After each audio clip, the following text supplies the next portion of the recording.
Dans le cadre de l'exposition collective présente actuellement à l'espace culturel de Romba, nous vous proposons chaque jour de cette semaine le portrait d'un artiste. Aujourd'hui, le photographe Vincent Gross, atteint de la maladie de Parkinson depuis 15 ans.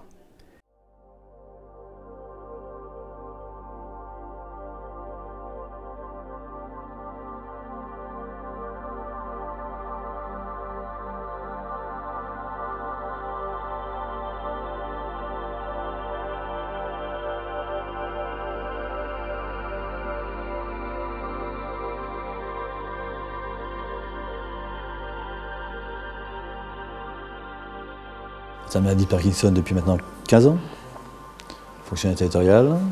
J'ai des responsabilités à la région et à la communauté urbaine du Grand Nancy et maintenant dans le sillon lorrain, sachant que je suis ingénieur au départ et que j'ai investi aujourd'hui assez fortement dans l'association de Parkinson pour essayer d'aider un peu les uns et les autres.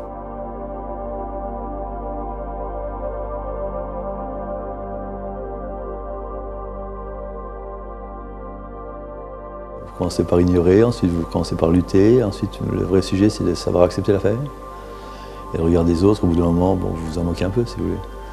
Le plus important c'est le regard de vos proches et de votre famille, et celui-là généralement il est plutôt doux et plutôt assez aimant. En fait j'ai toujours aimé la photographie, mais depuis effectivement la maladie m'a changé un peu puisque je photographie la nuit. J'aime bien faire la photographie la nuit. La nuit, pourquoi? Parce qu'il y a beaucoup de couleurs la nuit. J'aime bien photographier ce qui est noir en fait. C'est-à-dire que ce qu'on a première apparence on ne le voit pas, mais qu'en fait c'est très coloré et qu'on commence à faire des poses assez longues. Et je trouve que c'est intéressant pour plusieurs raisons. D'abord parce que c'est que derrière l'apparence il y a beaucoup de choses qui sont colorées et que ça donne une vision différente de la vie. Pour moi et pour ceux qui sont atteints de la maladie. Et puis parce que la nuit, les Parkinsoniens souvent sont beaucoup mieux que le jour. C'était étonnant mais c'était comme ça. Donc, ça permet de sortir la nuit d'une manière un peu plus active, disons. Et souvent, quand on photographie du noir, on a beaucoup de couleurs derrière, souvent dans les ocres. Les ocres, et puis de savoir que la ville la nuit est une ville que les gens regardent peu. Enfin, maintenant, je vois qu'il y a des sites qui commencent à se développer sur Metz la nuit notamment.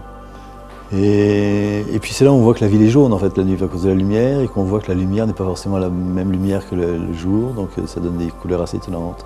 C'est de regarder derrière le décor en fait.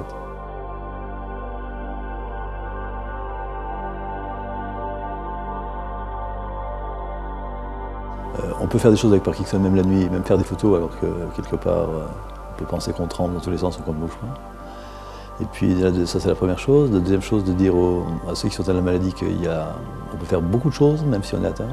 Si on voit les choses différemment, on peut les voir d'une manière très colorée.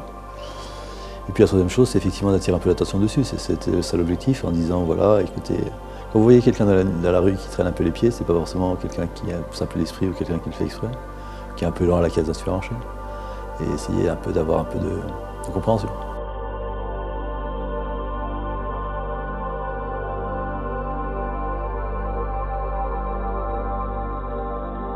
Oui, espoir, oui, parce que de toute façon, c'est une maladie assez complexe à comprendre. C'est très difficile de se mettre à la place des gens qui ont ça. Mais c'est aussi quelque chose où la recherche évolue pas mal, assez vite. Bon, moi je suis opéré puisque je me suis opéré d'électrodes dans le cerveau, c'est pas une fin en soi, mais c'est de dire aussi n'ayez pas peur de faire des choses comme ça, n'ayez pas peur d'expérimenter. Et puis demain, il y a beaucoup de choses qui peuvent changer, donc continuez à vivre. C'est surtout difficile pour les gens qui sont autour, donc il faut bien que quelque part, ceux qui sont atteints de la maladie l'acceptent, parce qu'autrement, quand ils luttent aussi contre l'environnement. Quand ils l'ignorent aussi, ils ignorent l'environnement. Et il ne faut surtout pas se renfermer sur soi-même, c'est très facile en fait. Parce que quand vous avez du mal à bouger, vous vous renfermez souvent dans votre bulle. Et c'est très dur pour l'entourage. Donc le message c'est surtout ça. N'oubliez jamais ça.